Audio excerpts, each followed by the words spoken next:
Кандидатурата за нов државен јавен обвинител е со најискрена и најпрофесионална намера без да предизвика било каква провокација кон било кого, вели обвинителката Ленче Ристовска во последното интервју на анализа на телевизија 24.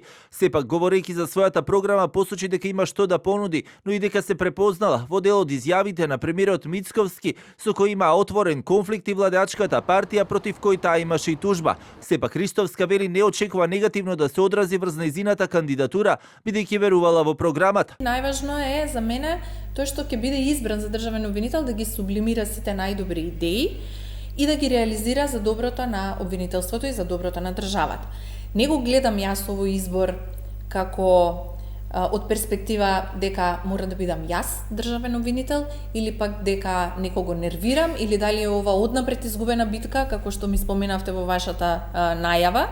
Туку го гледам од аспект дека е еден процес во кој што треба да ги збогатиме идеите, да понудиме поголем избор, да понудиме решенија и го гледам како еден мој професионален придонес кон едно подобро јавно обвинителство.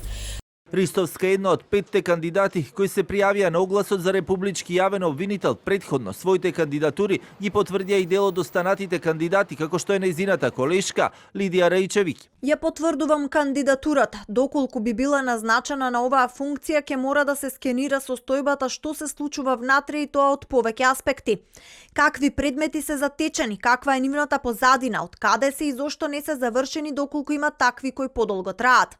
Функцијата на јавното обвинителство ќе мора да се промени, односно јавните обвинители ќе мора да бидат поактивни на терен, ќе мора да се скенира состојбата што се случува внатре и тоа од повеќе аспекти. Својата кандидатура на Facebook ја објави поранешниот претседател на Кривичен, Владимир Панчевски, кој беше осуден на затворска казна поради злоупотреби со АКМИ системот. Кандидатура поднел и судијата Ненад Савевски од Скопскиот Кривичен суд, а во игра и сегашната веде државна јавна обвинителка Анита Тополова Исајловска. Она што е познато е дека вчера се одложи седницата на Советот на јавни обвинители затоа што немаше кворум за работа, а официјално не беа стигнати ниту кандидатурите од страна на владата за изборот на државен јавен обвинител, кој исто така ќе треба да ја поминат и собраниската процедура. За избор потребно е најмалку 61 пратенички глас. Оваа постапка следи откако екс-државниот јавен обвинител Љупчо Коцевски во декември минатата година си поднесе оставка. Во моментов функцијата веде државен јавен обвинител ја извршува Анита Тополова Исајловска,